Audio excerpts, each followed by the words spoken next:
Master जी, हम देखते हैं कि आज WhatsApp, Facebook, Telegram, Instagram, hike, messenger ये जैसे जितने सोशल मीडिया है, इनके माध्यम से बुद्ध धर्म के ज्ञान की दृष्टि से इसका कितना यूज़ करना चाहिए, कितना इसका इस्तेमाल करना चाहिए? नमो बुद्धाय नमो बोधिसत्व। अब सोशल मीडिया का ज़माना है। आज के आधुनिक युग में हर कोई अपनी बात बताना चाहता है, लोगों तक पहुंचाना चाहता है। अब ये जैसे उदाहरण के लिए अब हम ही अपनी बात इस मीडिया के माध्यम से पहुंचाना चाह रहे हैं। अब यहाँ पहुंचाने के कई तरीके हैं, कई धारणाओं के तहत पहुंचाया जाता है। एक बात ये रहती है कि लोग मुझे जाने, मैं पूरे भारत में जाना जाऊँ, पहचाना जाऊँ, इसके तहत भी लोग ये कार्य करते हैं।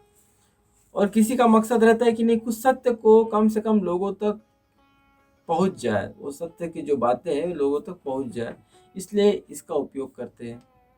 और कुछ और मकसद के लिए उनके कुछ और षड्यंत्रकारी मकसद रहते हैं, उसके तहत भी इसका उपयोग करते हैं।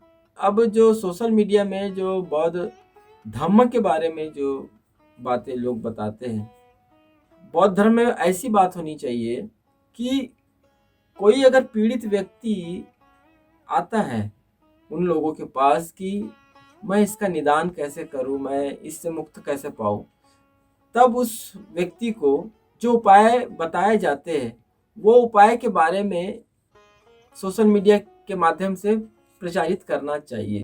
लेकिन अगर किसी को कोई पीड़ा नहीं है, कोई ऐसी बात नहीं है, और उसके बाद हम कोई बात को एक पुस्तकीय ज्ञान के तौर पे जब हम बताते हैं सोशल मीडिया के माध्यम से, तो बौद्ध धर्म में पुस्तकीय ज्ञान का महत्व केवल नॉलेज के लिए है। व्यवहार के लिए तो आपको स्वयं के अनुभव पे उतरना पड़ेगा। पुस्तकीय ज्ञान ऐसा ही है कि जैसे किसी बच्चे को एबीसीडी नहीं आती तो एबीसीडी की जानकारी हो जाए, बस बौद्ध धर्म की पुस्तक पढ़ने के बाद आपको केवल एबीसीडी की जानकारी होने के जैसा ही है। हाँ, आप ये जान गए कि ये ऐसा है, आर्य अष्टांगिक मार्ग है, चार आर्य सत्य है। ये किताब में जो जिन्होंने लिखा है वो उन्हें बताए, जिन्होंने लिखा है उन्होंने अपने अनुभव से लिखा है, और उनका अनुभव तो बहुत गहरे वर्क किए होंगे, उन्होंने बहुत मेहनत की होगी, उसके बाद उन्होंने लिखा है। लेकिन उनकी लिखी हुई बातों को या कोई व्यक्ति पढ़ लेगा तो ऐसा नहीं हम जान सकते कि नहीं वो उसको भी वैसे ही अनुभव हुए हैं, उसका एटीट्यूड बना होगा, ऐसा भाव बना होगा, ये ऐसी बात नहीं है। तो जानकारी के लिए सोशल मीडिया तक ये बातें जाती है तो ठीक है, लेकिन उसको सुनकर अगर आप उसको प्रैक्टिकल करने के लिए जाओगे तो खतरे में पड़ सकते हो, क्योंकि जो बताने वाला व्यक्ति है वो तो बहुत दूर है, उसका कोई डायरेक्ट कांटेक्ट भी नहीं है आप लोगों से।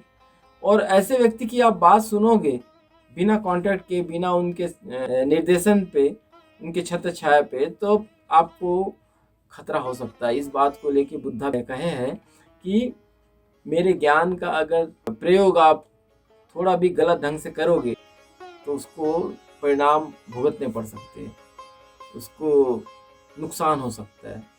तो इसीलिए सिर्फ नॉलेज के लिए ठीक है, लेकिन उसको व्यवहारिक रूप से उतारना हो आपका तो बिना उनके निर्देश पे, उनके छत्र छाया पे रह के ही उतारे तो ज़्यादा उचित रहेगा।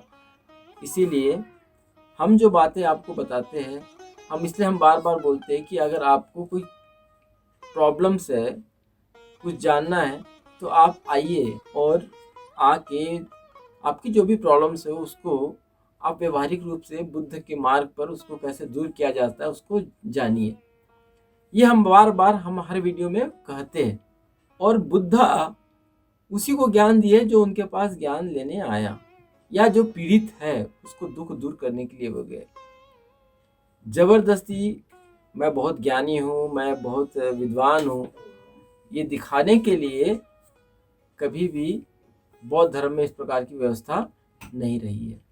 जो पीड़ित है वो निश्चित ढूंढते हुए पहुँचते हैं। ये उसी प्रकार है जैसे कोई प्यासा पानी की तलाश में भटकता है और पानी की खोज में निकलता है। जो प्यासा होगा वही पानी की खोज में निकलता है, उसको वो पानी मिल ही जाता है। और वैसे ही बौद्ध धर्म में जो प्यासा होगा वो बुद्ध के ज्ञान की खोज में निकलेगा, और उसको निश्चित ही ऐसे लोग मिलेंगे जिससे उसकी प्यास बुझेगी। तो आज इतना ही। नमो बुद्धाय, नमो बोधिसत्व।